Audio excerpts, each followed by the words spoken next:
اسی کشف المحجوب میں امام ابو حنیفہ رحمۃ اللہ علیہ پر ایک چیپٹر باندھا ہے تبع تابعین میں. علی بن عثمان اجبیری ان کو تابعی نہیں مانتے تھے، تبع تابعی مانتے تھے. امام حنیفہ رحمۃ اللہ علیہ کے بارے میں چیپٹر باندھا کشف المحجوب میں، اور اس میں انہوں نے ایک لکھا واقعہ کہ امام ابو حنیفہ رحمۃ اللہ علیہ کو ایک دفعہ خواب آئی کہ انہوں نے دیکھا کہ نبی صلی اللہ علیہ وسلم کی قبر مبارکہ وہ کھود کر اس میں سے حضور کی ہڈیاں جمع کر رہے ہیں، والعیاذ باللہ تعالی. یہ جناب کشف المحجوب میں لکھا ہوا ہے. اچھا، وہ امام حنیفہ رحمۃ اللہ علیہ ڈر کے اٹھے کہ میں نے کیسا خواب دیکھا، تو اپنے استاد ابن سیرین رحمۃ اللہ علیہ کے پاس گئے.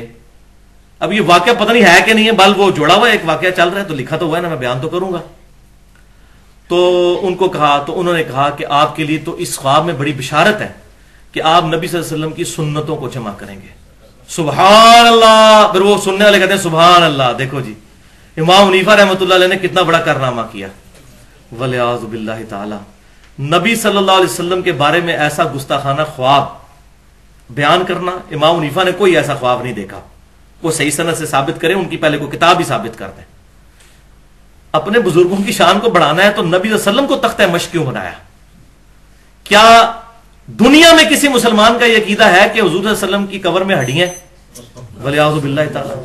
اہل سنت کے ماننے والے تینوں گروہ، بریلوی، دیوبندی، اہل حدیث، ایون اہل تشیع، سب کا یہ عقیدہ ہے کہ آپ صلی اللہ علیہ وسلم کا جسم مبارک بالکل صحیح حالت میں مدینہ شریف میں قبر اطہر کے اندر موجود ہے. اور عقیدہ کیوں ہے؟ وہ تو حدیث ہیں، اتنی زیادہ حدیث موجود ہے اس ٹاپک پہ. تو اس قسم کا گستاخانہ خواب کیا اللہ تعالیٰ دکھائے گا؟ تو میں اس پہ وہی بات کروں گا کہ خواب یا تو شیطان کی طرف سے ہوتا ہے جو بخاری اور مسلم میں حدیث ہے، یا رحمان کی طرف سے ہوتا ہے. تو یہ شیطانی خواب ہی ہے، یہ گھڑا گیا ہے. کس نے گھڑا؟ بہرحال جو اب لکھ رہے ہیں، اس کتاب کو چھاپ رہے ہیں، وہ تو بہت بڑے مجرم ہیں. اس طریقے سے امام حنیفہ رحمۃ ونصلی علی رسولہ الکریم، اما بعد. معزز سامعین، السلام علیکم ورحمۃ اللہ وبرکاتہ.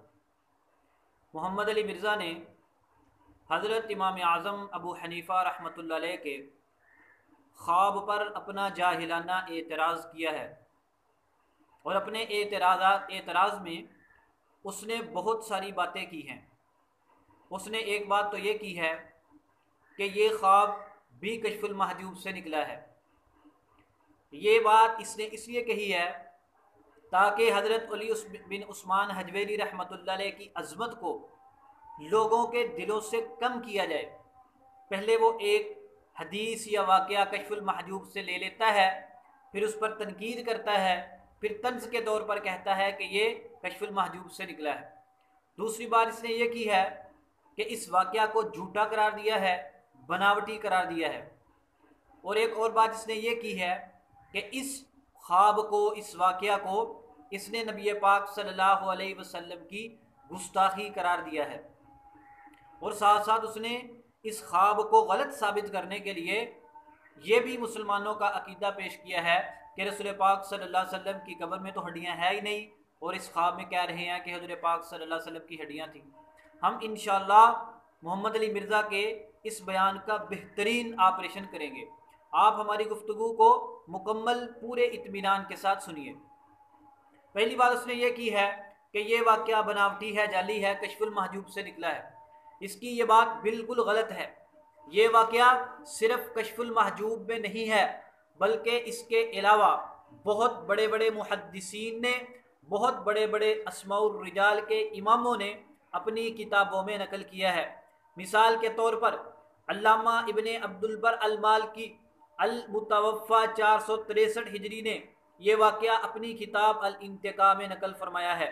نمبر 2، علامہ خطیب بغدادی رحمۃ اللہ علیہ المتوفی 463 ہجری نے یہ واقعہ اپنی مشہور کتاب تاریخ بغداد میں نقل کیا ہے. یہی واقعہ مشہور امام حضرت علامہ جمال الدین المزی رحمۃ اللہ علیہ نے اپنی کتاب تہذیب الکمال میں نقل کیا ہے. یہی واقعہ علامہ شمس الدین ذہبی رحمۃ اللہ علیہ المتوفی 743 ہجری نے اپنی کتاب سیر اعلام النبلاء میں نقل کیا ہے. یہی واقعہ و خواب حضرت امام نووی رحمۃ اللہ علیہ مسلم شریف کے بہت مشہور اشارے انہوں نے اپنی کتاب تہذیب الاسماء واللغات میں نقل کیا ہے۔ اس کے علاوہ یہی واقعہ مسند ابی حنیفہ للبلخی میں موجود ہے، اور یہی واقعہ و خواب حضرت امام ابن ابی العوام نے فضائل ابی حنیفہ و اخبارہ میں بھی نقل کیا ہے۔ اس کے علاوہ بھی بہت ساری کتابوں میں یہ واقعہ موجود ہے۔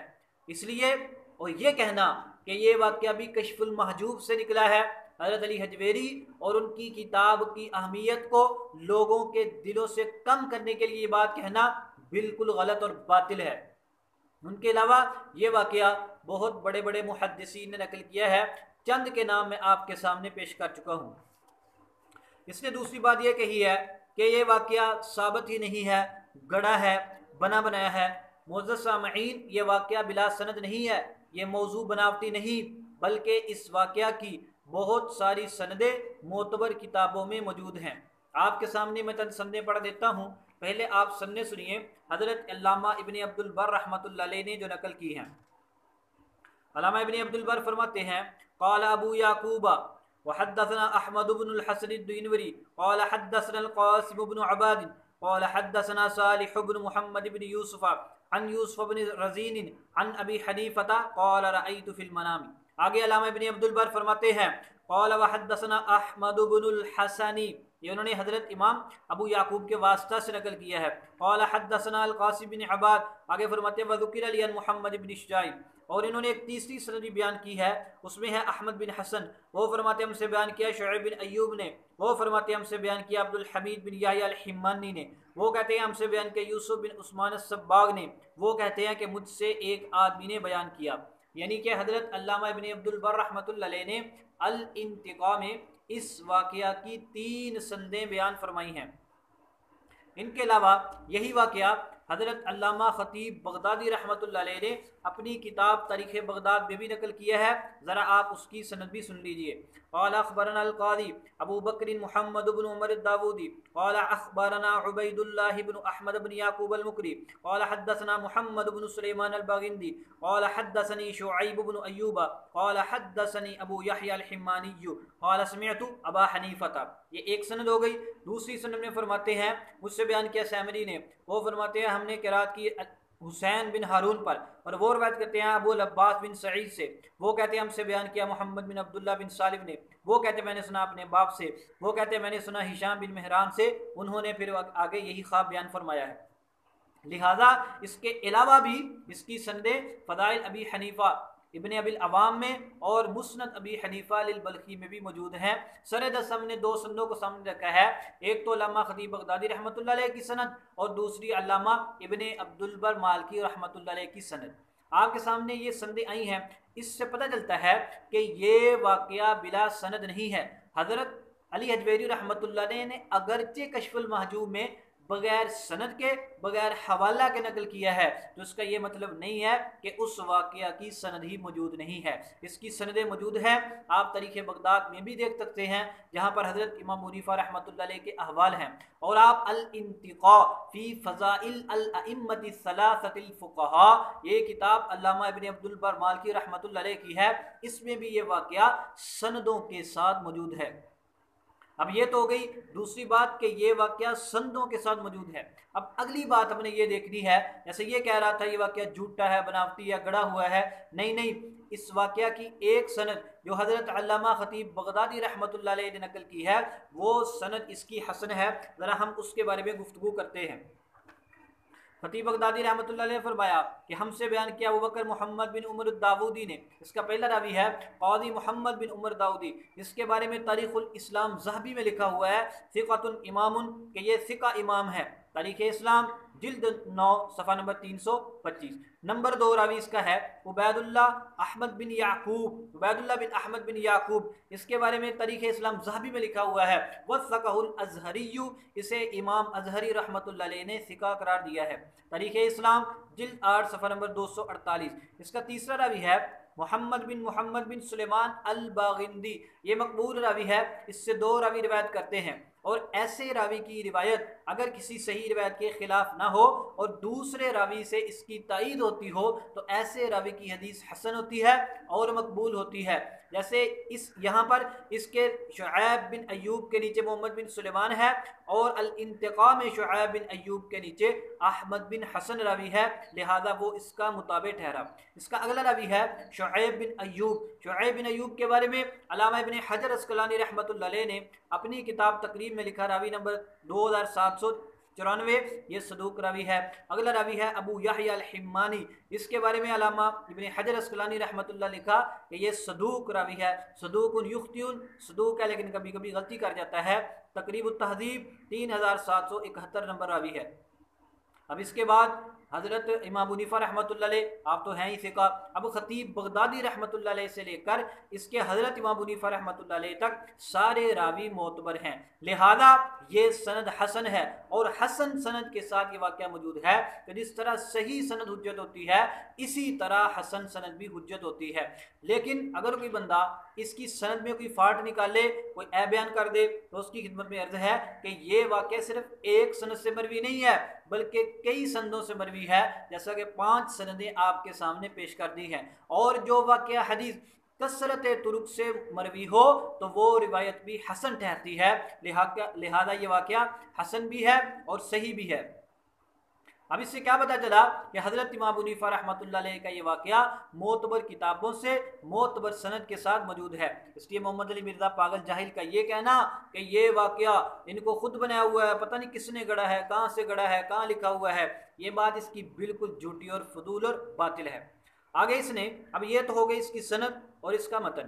اس کے متن کے بارے میں آپ سن لیجئے کہ کہیں کہیں یہ واقعہ موجود ہے کہ حضرت امام ابو حنیفہ رحمۃ اللہ علیہ نے خود خواب دیکھا اور حضرت امام ابن سیرین سے خود جا کر نقل کیا، اور بعض جگہ پر ہے کہ آپ نے کسی اور بندے کو بھیجا، اس نے جا کر حضرت امام ابن سیرین رحمۃ اللہ علیہ سے عرض کیا۔ اور تیسرا ایک اور بھی آتا ہے کہ کسی اور شخص نے، جیسے الانتقاء میں ہے، کسی اور شخص نے خواب میں دیکھا، اس نے دیکھا کہ امام ابو حنیفہ رحمۃ اللہ علیہ نبی پاک صلی اللہ علیہ وسلم کی قبر کو کھود کر آپ صلی اللہ علیہ وسلم کی ہڈیوں کو جمع فرما رہے ہیں۔ لہذا یہ تینوں طرح واقعہ مروی ہے اور اس میں کسی طرح کا کوئی تضاد نہیں ہے۔ واقعات اور احادیث کے الفاظ میں تھوڑا بہت اختلاف ہو ہی جاتا ہے اور وہ اصل واقعہ کے اوپر کسی طرح کی اس کی وجہ سے زد نہیں پڑتی۔ اگلی بات یہ ہے، اس آدمی نے اس پر اعتراض کیا، اس کو گستاخانہ واقعہ قرار دیا ہے۔ معزز سامعین، یہ محمد علی مرزا صرف جاہل نہیں ہے بلکہ یہ ایک پاگل آدمی ہے۔ اس کو یہ بھی نہیں پتا کہ خواب کا حکم اور ہوتا ہے، بیداری کا حکم اور ہوتا ہے۔ مثال کے طور پر ایک آدمی خواب میں اپنی بیوی کو طلاق دے دیتا ہے، اب کیا آپ صبح یہ کہیں گے کہ اس کی بیوی کو طلاق ہو چکی ہے کیونکہ اس نے خواب میں طلاق دی ہے؟ نہیں، اس کی بیوی کو طلاق واقع نہیں ہوگی۔ اگر کوئی شخص خواب میں اپنے غلام کو آزاد کرے اور صبح کو بتائے کہ میں نے خواب میں اپنے غلام کو آزاد کر دیا، تو کیا اب اس کا غلام آزاد ہو جائے گا؟ نہیں، بالکل ایسا نہیں ہوگا، بلکہ خواب کے حکم کو خواب تک رکھا جاتا ہے، اس کو حقیقت پر محمول نہیں کیا جاتا۔ تیسرا، مثال کے طور پر کوئی شخص خواب میں دیکھتا ہے کسی عورت کے ساتھ زنا کر رہا ہوں، اور اکثر احتلام اسی وجہ سے ہوتا ہے، شیطان کسی عورت کو سامنے کر دیتا ہے یا اس کی صورت میں آ جاتا ہے اور بندے کو ورگلاتا ہے، بندہ اسے زنا کرتا ہے، احتلام ہو جاتا ہے۔ اب صبح کو یہ آدمی بیان کر دے خواب، تو کیا اس کے اوپر حد زنا جاری ہوگی؟ نہیں جاری ہوگی۔ نبی علیہ الصلوۃ والسلام نے فرمایا کہ 3 بندے ایسے ہیں جن سے حکم شرعی اٹھ گیا ہے۔ وہ 3 بندے کون سے ہیں؟ ان میں سے 3 بندوں میں ایک ہے سویا ہوا، النائم، سویا ہوا۔ سوئے ہوئے بندے پر کسی طرح کا کوئی حکم نہیں لگتا، اور خواب میں بندہ بے اختیار ہوتا ہے، بھاگنا چاہتا ہے بھاگ نہیں سکتا، کسی چیز کو پکڑنا چاہتا ہے پکڑ نہیں سکتا۔ کیوں ایسا ہوتا ہے؟ بے اختیار ہوتا ہے، اور بے اختیار بندے کے اوپر حکم نہیں لگایا جاتا۔ اس لیے یہ تو ایک سادہ سا اس کا جواب ہے۔ اگر امام ابو حنیفہ رحمۃ اللہ علیہ نے ایسی بات دیکھی ہے اور اس کو فضیلت نہ بھی بناؤ، ویسے تم یہ کہہ دو کہ امام ابو حنیفہ رحمۃ اللہ علیہ نے خواب میں ایسے ایسے دیکھا، تب بھی آپ رحمۃ اللہ علیہ پر یا اس واقعہ کو نقل کرنے والے کسی بندے پر گستاخی کا فتویٰ نہیں لگایا جا سکتا، کیونکہ یہ خواب کی بات ہے۔ اگلی بات آپ سمجھیے ذرا تعبیر کے بارے میں۔ حضرت اس جاہل آدمی کو نہ خواب کی تعبیر کا علم ہے، نہ اس کو خوابوں کی تعبیر کے اصولوں کا پتہ ہے۔ ایک خواب کو لیا، حقیقت پر محمول کیا اور اعتراض کرنا شروع کر دیا، یہ اس کے پاگل پن کی علامت ہے۔ آپ چند باتیں سمجھے۔ نمبر 1، کبھی کبھی ایسے ہوتا ہے کہ ایک خواب بظاہر اچھا ہوتا ہے لیکن اس کی تعبیر اچھی نہیں ہوتی۔ اس کی آپ مثال سنیں۔ حضرت امام بخاری رحمۃ اللہ علیہ نے اپنی کتاب صحیح بخاری حدیث نمبر 1919 پر باب النفع فی المنام کتاب الرؤیا میں ایک حدیث نقل کی ہے، خام میں پھونکنا۔ حضرت امام بخاری رحمۃ اللہ علیہ نے یہاں پر ایک حدیث نقل کیا، فرماتے ہیں حضرت ابو ہریرہ رضی اللہ تعالیٰ عنہ نے ارشاد فرمایا، نبی پاک صلی اللہ علیہ وسلم نے ارشاد فرمایا کہ ہم سب سے آخری اور سب سے پہلی امت ہے، اور حضرت صلی اللہ علیہ وسلم نے فرمایا میں سویا ہوا تھا کہ زمین کے خزانے میرے پاس لائے گئے اور میرے ہاتھ میں 2 سونے کے کنگن رکھ دیے گئے۔ ذرا غور کریں، زمین کے خزانے مجھے دیے گئے اور میرے ہاتھ میں 2 کنگن ڈال دیے گئے۔ اب ذرا یہ تو ہے آپ صلی اللہ علیہ وسلم کا خواب، اگر اس خواب پر غور کریں، اس خواب سے کیا لگتا ہے؟ زمین کے خزانے دے دیے گئے، یعنی آپ صلی اللہ علیہ وسلم کا دین پوری دنیا میں پھیلے گا، اور ہاتھوں میں کنگن ڈال دیے گئے۔ اس سے کس طرف اشارہ ملتا ہے؟ بظاہر نظر آتا ہے کہ بہت سارا مال و دولت آئے گا۔ اب اس خواب کو کوئی بندہ دیکھے تو وہ کیا تعبیر کرے گا؟ بہت سارا مال آئے گا، اور پیچھے کیا فرمایا؟ زمین کے خزانے دے دیے گئے۔ اب محمد علی مرزا کے پاس کوئی بندہ آئے، آ کر کہے یار میں نے خواب دیکھا، میرے ہاتھوں میں 2 سونے کے کنگن تھے، اور یہ خواب کو حقیقت پر محمول کرنے والا جاہل کیا کہے گا؟ ہاں ہاں یار تجھے بڑا مال ملے گا، تیرے پاس بڑا سونا چاندی آئے گا۔ حالانکہ یہ بات غلط ہے۔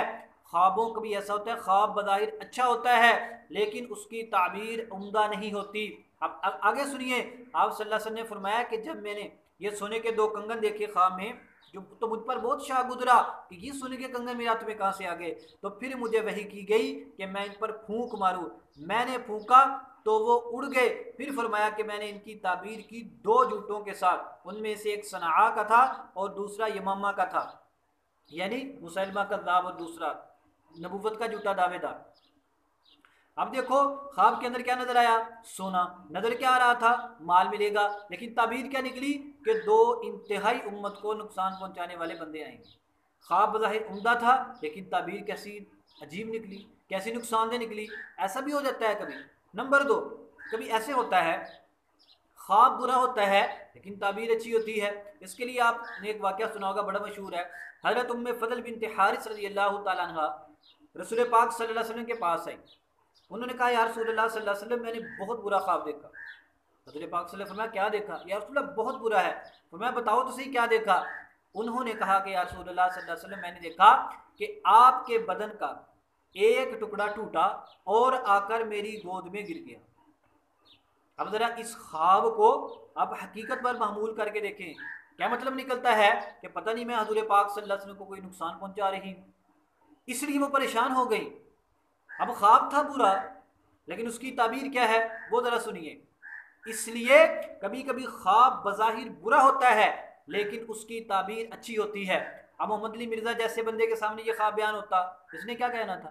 اس نے کہنا تھا کہ ام فضل ہے رسول پاک صلی اللہ علیہ وسلم کو کوئی نقصان پہنچانا چاہتی ہے، حضور پاک صلی اللہ علیہ وسلم کو دکھ دینا چاہتی ہے۔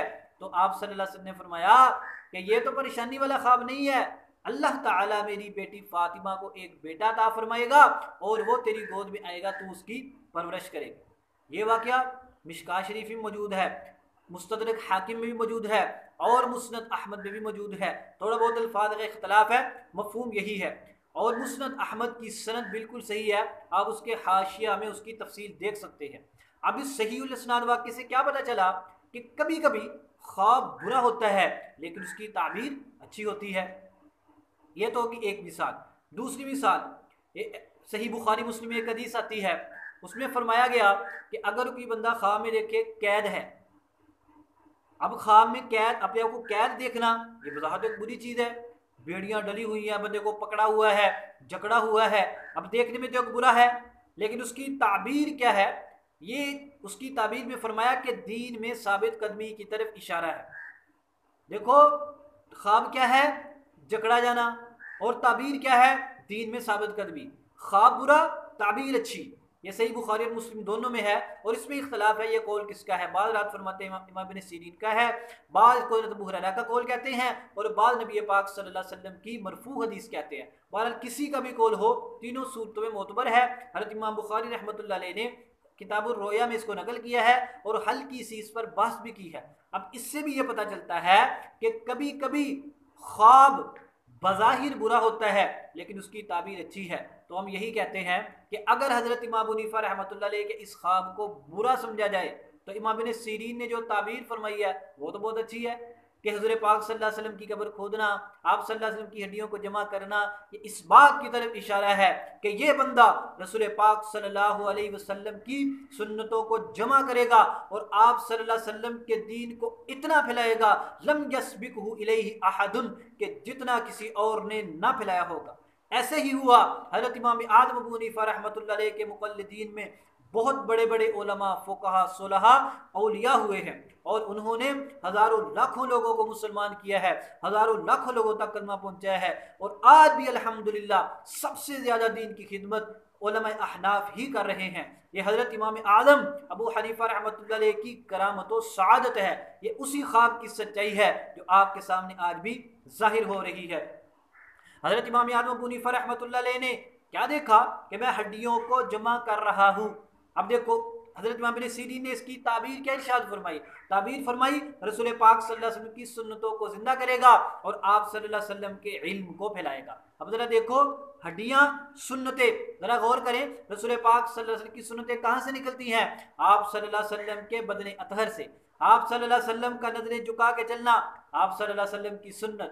دانے ہاتھ سے کھانا کھانا، آپ صلی اللہ علیہ وسلم کی سنت۔ ناک وغیرہ صاف کرنے کے لیے بائیں ہاتھ کو استعمال کرنا، آپ صلی اللہ علیہ وسلم کی سنت۔ اور اسی طرح ہاتھوں کی سنت، چہرے کی سنت، کانوں کی سنت، پاؤں کی سنت، ساری سنتیں بدن اطہر سے نکلی اور پھیل گئی۔ حضرت امام اعظم ابو حنیفہ رحمۃ اللہ علیہ اس کو جمع کریں گے، زندہ کریں گے اور پھیلائیں گے۔ اور معزز سامعین، آپ اس بات پر بھی غور کریں، آج بھی الحمدللہ علماء احناف رسول پاک صلی اللہ علیہ وسلم کی سنت کو بہت اہمیت دیتے ہیں اور چھوٹی چھوٹی سنتوں کو پورا کرنے کی کوشش کرتے ہیں۔ نہیں تو آپ تبلیغی جماعت والوں کو دیکھنا، وہ بیچارے بالکل سادہ اور جاہل ہوتے ہیں، لیکن مسواک کی سنت کو بھی اتنی پابندی سے کرتے ہیں کہ بندہ اش اش کر اٹھتا ہے۔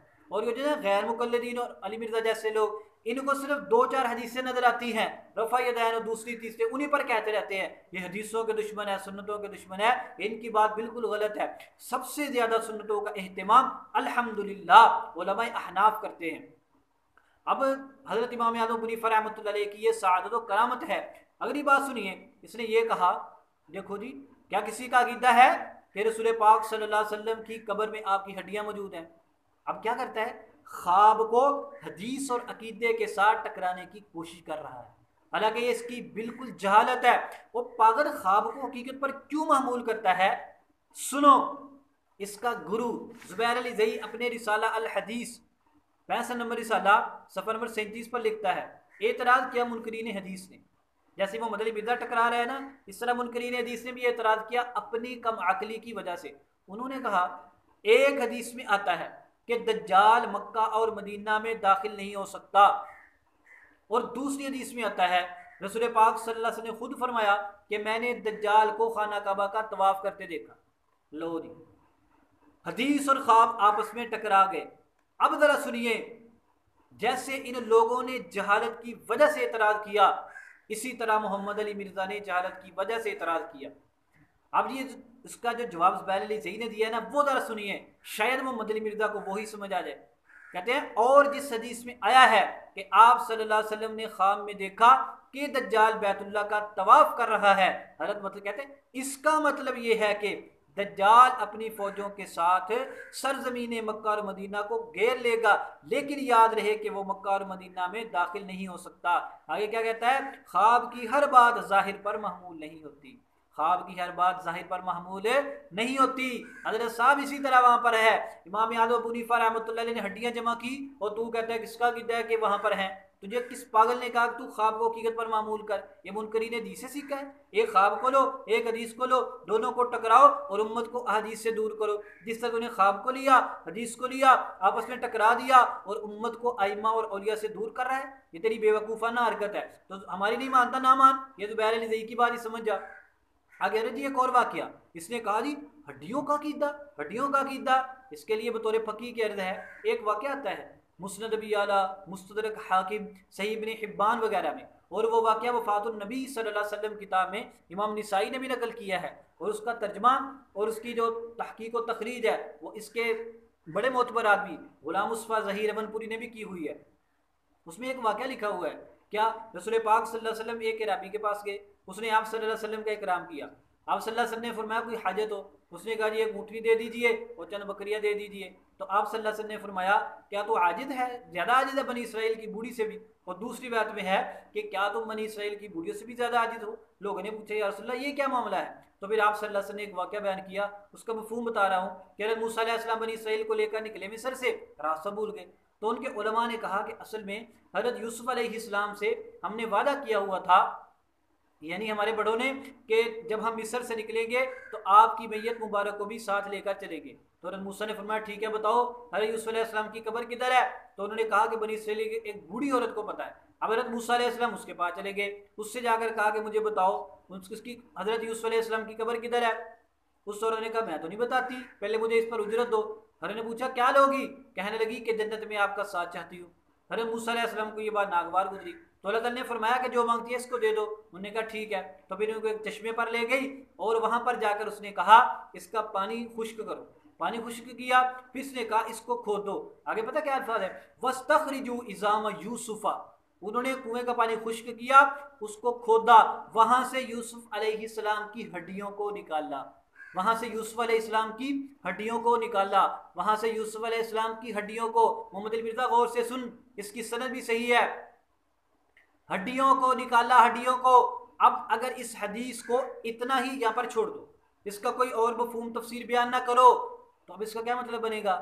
اس کو اس عقیدہ کے ساتھ ٹکراؤ۔ اس حدیث میں آتا ہے کہ یوسف علیہ السلام کی ہڈیاں تھیں، اور وہاں پر کیا آتا ہے کہ سارے نبی ان کے بدن بالکل محفوظ ہیں۔ اب دونوں اس سے ٹکرا گئی نا۔ اور غلام مصطفیٰ ظہیر امن پوری وغیرہ انہوں نے یہاں پر پھر اس کی تعویل کی ہے کہ ہڈیاں ایک جسم کا جز ہے، یہاں پر جز بول کر کل مراد لیا ہے۔ یہ اعتراض وہ بندہ کرے گا جو عربی کے اصولوں سے جاہل ہوگا، اس کو سمجھائیں گے کہ کبھی جز بول کر کل بھی مراد لے لیا جاتا ہے۔ اسی طرح ہم تجھے بھی سمجھاتے ہیں کہ کبھی کبھی خواب میں ایک ایسی چیز آتی ہے اور اس کی تعبیر کچھ اور ہوتی ہے، جیسا کہ حضرت امام بن سیرین رحمۃ اللہ علیہ نے بیان فرمائی ہے۔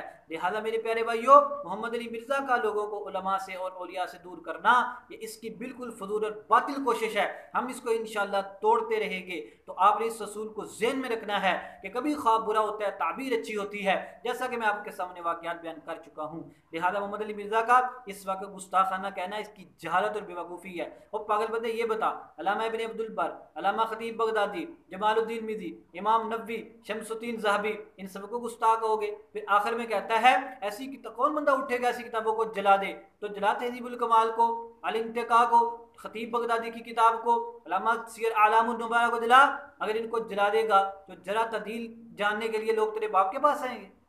بے وقوف آدمی، بات کرنے سے پہلے بندہ سوچ لے، کتنے بڑے بڑے بزرگوں کو گستاخی کے گھاٹ اتار رہا ہے۔ پہلے یہ سوچے جو گستاخی بنتی ہے، پھر کسی پر فتویٰ لگانے کے لیے اپنی زبان کھولو۔ اس لیے علماء کرام کے بارے میں اور اولیاء کے بارے میں بات کرتے ہوئے انتہائی احتیاط کی ضرورت ہے۔ اللہ تبارک و تعالی ہم سب کو اولیاء ائمہ صلحاء سے محبت کرنے کی توفیق عطا فرمائے اور ایسے گمراہ لوگوں کے فتنے سے بچنے کی توفیق عطا فرمائے۔ وما علینا الا البلاغ۔